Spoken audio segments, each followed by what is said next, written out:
Bueno, acá estamos con Julio Cabrera, que es licenciado y profesor en Ciencias Naturales. ¿Así es el título? De Ciencias Biológicas. Ciencias Biológicas.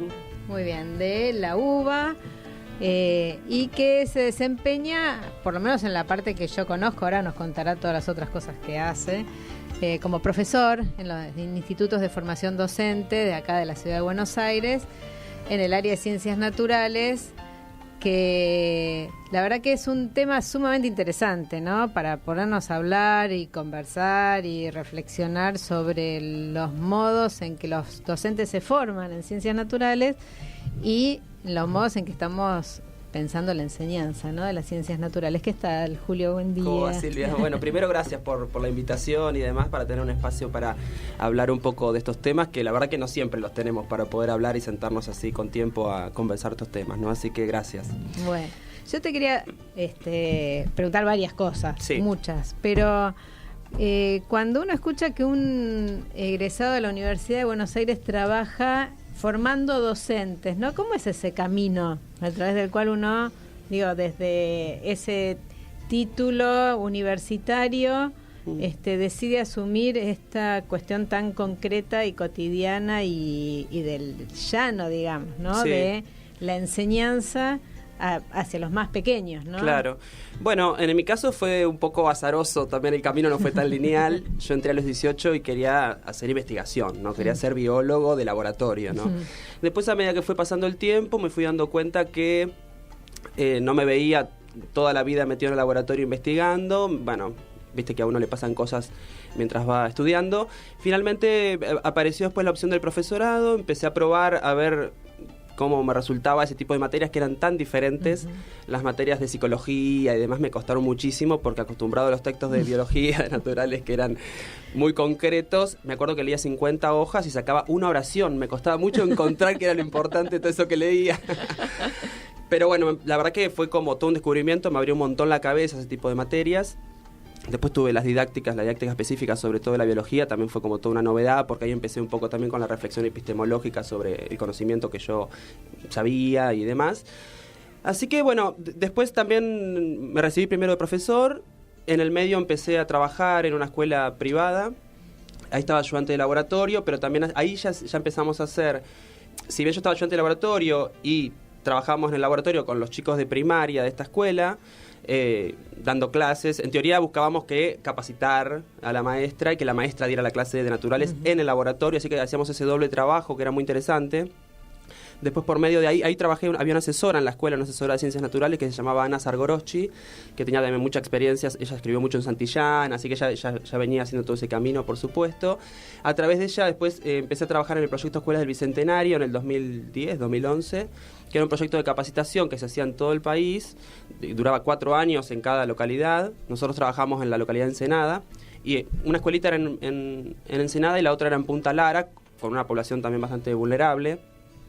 Así que ahí también hacíamos un trabajo que fue interesante, si bien uno, bueno, en todo ese camino uno se va construyendo como sujeto y como docente también, ¿no? Claro, sí, porque bueno, yo también tenía ahí algunas tensiones entre lo que era mi formación, el enfoque que trabajábamos ahí, la realidad que yo veía en las escuelas, que yo sentía que no, los marcos teóricos que yo manejaba no terminaban de poder abordar esas problemáticas que excedían a lo que era la enseñanza de las ciencias.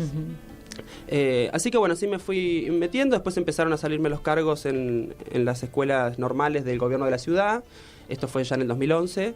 La materia que doy se llama Enseñanza de las Ciencias Naturales 3, donde vemos contenidos de física, de astronomía, ¿no? Después hice un posgrado también en astronomía. Eso te quería preguntar. Sí. Sos especialista en astronomía, me encanta eso. Qué sí, bueno. Por eso te digo que es bastante, no es lineal el camino, ¿no? Y en ese camino, uno se va construyendo, y eso es lo interesante también. Vemos contenidos nosotros en Naturales 3 por el diseño, tenemos que ver contenidos de física del movimiento, Newton y todo eso, y contenidos de astronomía, ya sea del cielo visto desde la Tierra o de lo que se ve desde el espacio, sistema solar, galaxias y demás, que son contenidos que los futuros maestros tienen que enseñar. Hay un montón de contenidos de física y de astronomía en los diseños curriculares de primaria. Entonces, esta es una materia nueva, del plan de estudios, que creo que es el plan creo que es del 2009. donde se agrega esta materia, porque antes era naturales 1, naturales 2, enseñanzas, perdón, de las ciencias naturales 1 y 2. Y el detalle no es menor porque se abordan no solamente los contenidos disciplinares de la ciencia, sino también contenidos didácticos y epistemológicos de la imagen de ciencia que los docentes transmiten y demás. Así que bueno, ya hace varios años que estoy dando esta materia. También tuve algunos talleres de diseño, que son talleres que están vinculados con la práctica, y los talleres de práctica de los futuros maestros, donde ahí se ponen en juego un montón de otras habilidades que ellos tienen que construir, porque bueno, una cosa es aprender algún contenido de ciencias naturales y otra cosa es generar una propuesta didáctica para enseñar. Así que ese es un proceso muy complejo, que una parte lo hacemos durante las enseñanzas, porque al final de la materia nosotros generamos alguna propuesta, ya sea de física o astronomía, generada por ellos. Pero bueno, después en los talleres de prácticas, esa propuesta que generan con nosotros en las enseñanzas no la implementan. Queda ahí, se presenta en el final, se la reflexiona. Después en los talleres de práctica ellos se enfrentan por primera vez a generar su propia propuesta de un tema que una maestra, un docente les da. Lo tienen que, bueno, elaborar, estudiar, generar la propuesta, implementarla con los chicos de primaria. Así que es un trabajo bien complejo el que hacen, y se ponen en juego un montón de tensiones entre ellos, el profesor de grado, el maestro de grado, el profesor de prácticas, el asesor, los chicos. Bueno, así que son instancias como muy complejas, pero a la vez son formativas. Claro. Una de los temas que cuando conversamos, ¿no?, para esta entrevista, habías dicho que en el cual estabas trabajando y conversando con otros profesores, tenía que ver con la historia, ¿no?, de la enseñanza de las ciencias naturales. ¿Cuáles son los hitos históricos que han significado transformación? Bueno, ¿no? Eso es un camino que estoy como empezando a indagar, porque me parece interesante para poder pensar mi propia práctica, nuestra práctica, de poder transformar algo también, en función de algunas problemáticas, por ahí algunas cuestiones que yo siento, que yo veo, que yo percibo de la formación, que además tiene que estar orientada también a que ellos, nuestros estudiantes, futuros maestros y maestras, puedan después hacer algo con los chicos de primaria. No es solamente que ellos aprendan algo de naturales o de didáctica, sino, bueno, a ver cómo articulamos esto cada vez más con lo que va a ser su propia práctica. Así que ese es todo un desafío. Y en relación a las prácticas y a la historia, yo estoy intentando como empezar a hacer un camino para atrás y ver en qué momento empiezan este tipo de prácticas que nosotros tenemos en Buenos Aires o en Argentina en general. Yo diría en principio en Buenos Aires. Y la verdad que a veces esto es interesante porque surgen cosas que son de recreos, de pasillos, de charlas que tenemos con colegas, de momentos que tenemos para juntarnos, porque la verdad que no tenemos tantos momentos. Tal cual. Y bueno, una de las escuelas en las que trabajo es el Normal 10, y ahí, bueno, hay un colega, compañero que quiero mucho, que se llama Esteban Dikovsky, que es de una generación anterior a la mía, y él, bueno, hizo un recorrido enorme de hace un montón de años en el área de la enseñanza de las ciencias, y yo siempre lo invito y viene y participa de la cátedra de Naturales 3 que tenemos ahí y demás. Así que está bueno porque vamos articulando. Y en uno de esos momentos, de esos huecos que nos armamos para tener al menos alguna charla y poder pensar o construir algo con otros, empezamos a hablar con Esteban, y en un momento, no sé cómo, él me contó un poco de su historia, de las cosas que él había hecho, cómo había estudiado y demás. Entonces yo le pregunté cuándo empezaron este tipo de prácticas en Buenos Aires, por decir, ¿no?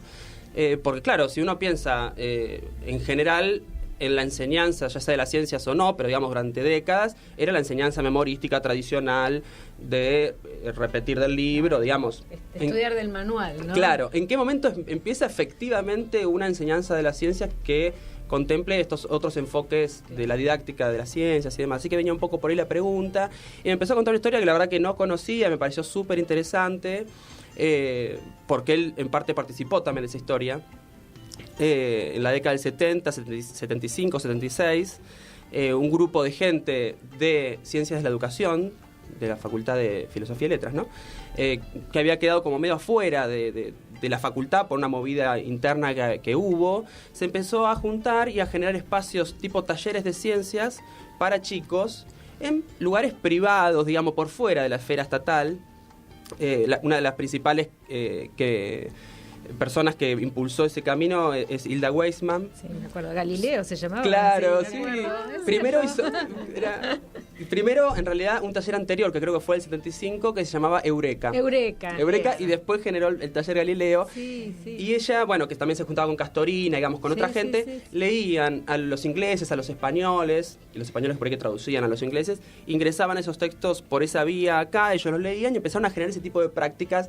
Y me parecía interesante porque era época de la dictadura y por los márgenes del sistema, ¿no? Que no empezó por el Estado, sino por los márgenes con talleres privados que organizaban para chicos, donde los chicos, por fuera de su horario escolar, iban a estos talleres y participaban de actividades de ciencias copadas como las que, bueno, empezaron a generar en ese momento.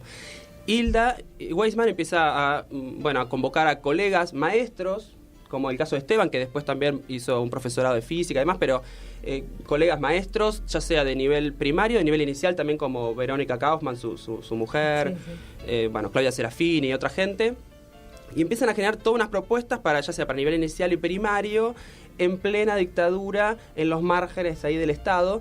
Después, finalmente, el taller Eureka, Galileo, y después ya en democracia, este tipo de prácticas y de enfoques pasan ya a formar parte de la Municipalidad de la Ciudad de Buenos Aires, y ahí ya se empieza a institucionalizar de alguna manera.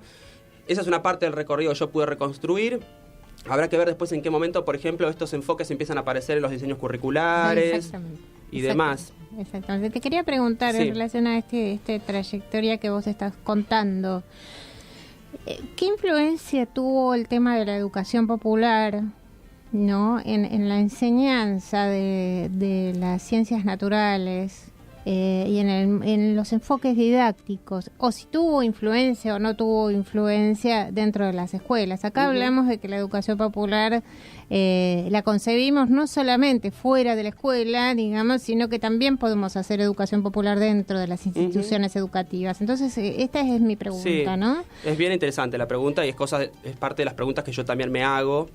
Y es parte ayer cuando pensé un poquito algunos punteos, algunas cosas que por ahí, me gustaría decir hoy, tiene que ver un poco con que en realidad el tiempo de enseñanza que también que llevamos adelante y demás, creo que uno de los debates que nos debemos, digamos, los colegas que trabajamos en esta área, es un debate que es más pedagógico que científico o didáctico, ¿no? Nosotros por nuestra formación manejamos los contenidos de ciencias naturales y manejamos contenidos didácticos, epistemológicos y demás, pero creo que un debate que nos debemos es un debate pedagógico en torno a poder, pero que tiene que ver con las propias limitaciones de nuestra propia formación como docentes, poder problematizarnos el vínculo pedagógico, digamos, qué tipo de sujeto tenemos enfrente, cómo lo concebimos, cómo lo pensamos.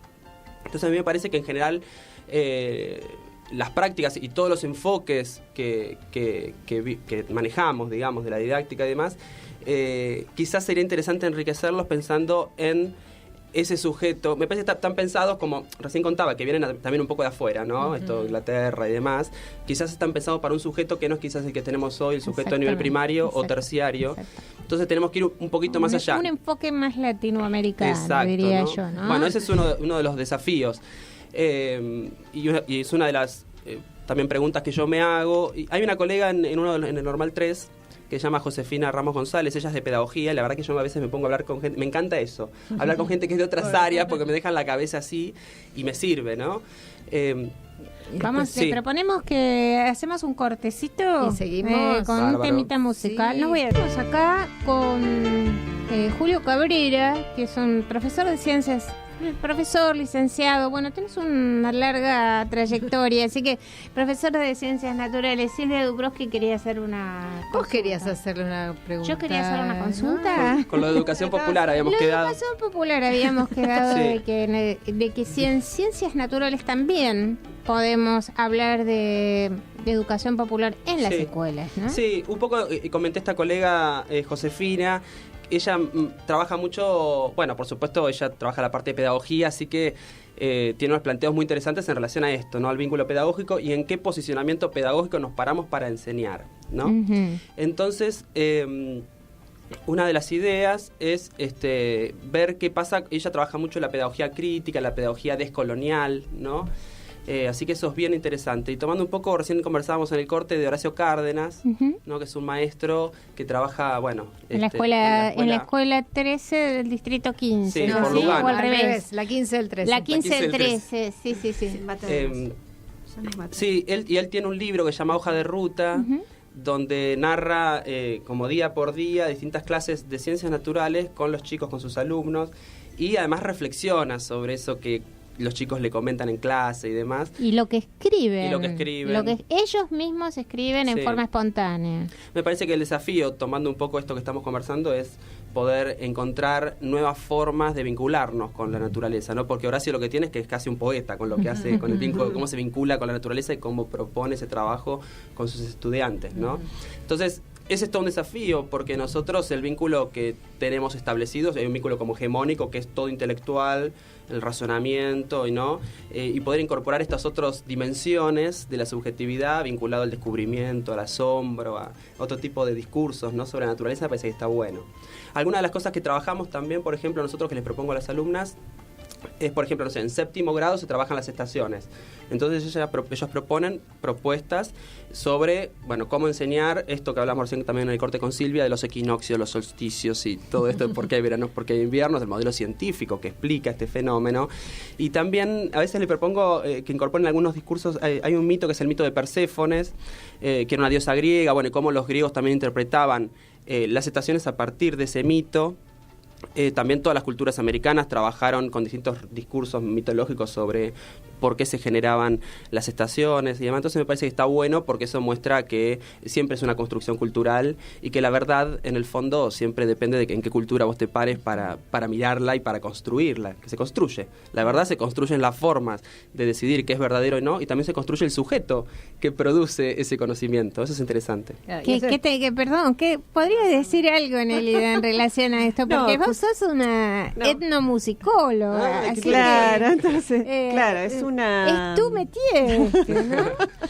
No, porque nosotros, digamos, también esa búsqueda que hay también de vincular la música con la naturaleza y cómo se apropia de los encuentros entre las personas, tiene que ver con ese descubrimiento, esas motivaciones que hace que hagamos música, ¿no? También, y cómo las culturas, a través de justamente esa relación con el sol, o el Inti Raymi, o todos los nombres que va tomando en las culturas, es por la importancia y la música forma parte, ¿no? Es como, interesante, sí.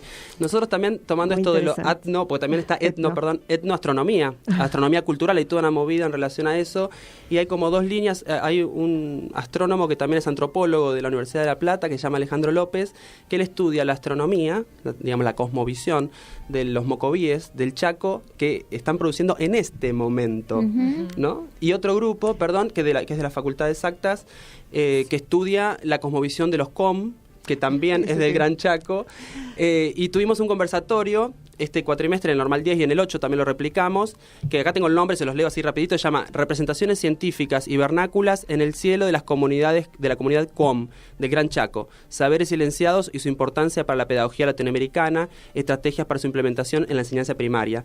Este conversatorio invitamos a una colega que se llama Geraldine Chadwick, que estudia las representaciones del cielo que tienen estas comunidades del Gran Chaco y también diseñan unas propuestas cruzando didáctica de la astronomía con educación intercultural bilingüe.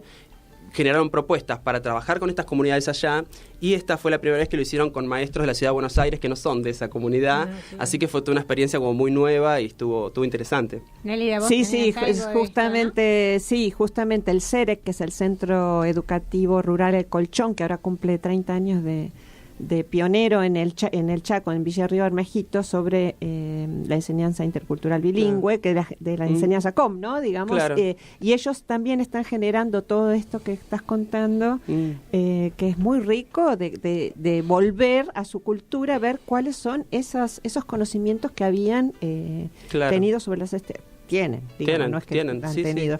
Y cómo recuperarlos justamente para las nuevas didácticas y los nuevos acercamientos a los niños, ¿no? Sí. Hoy que además las comunidades indígenas tienen, salió la ley de gestión indígena, digamos, de las comunidades, o sea, hay todo un recorrido nuevo, ¿no? Digamos, para asumir. Maravilloso, Silvia, que, tu ¿viste? entrevista. Siempre acá Así todo que- tiene que ver con Todo tiene que ver con todo. Podríamos generar alguna propuesta ahí cruzando música con, ¿no? No Pero hay idea por para la próxima. supuesto, por supuesto que aceptan. Ahora yo digo,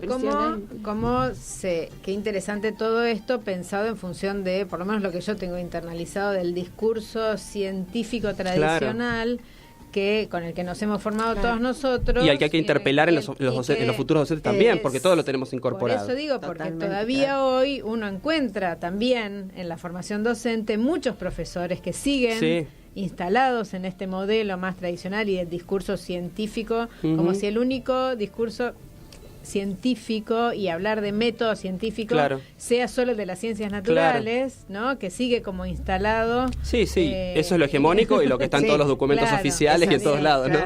Así que tomando un poco lo de la educación popular y demás, bueno, algunas líneas posibles que estamos intentando de a poco llevar, también son cosas que construimos con Esteban y demás, es esto, ¿no? Así que, esto tiene buena recepción en los estudiantes. Sí, esta fue la primera experiencia que hicimos.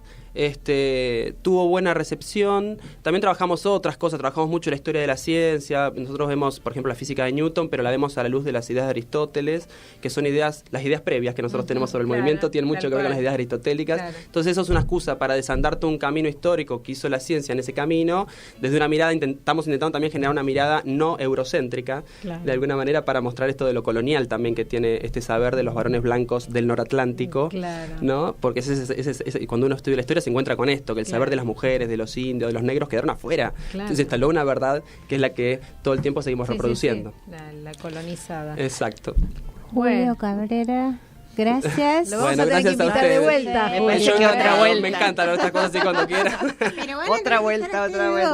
Sí.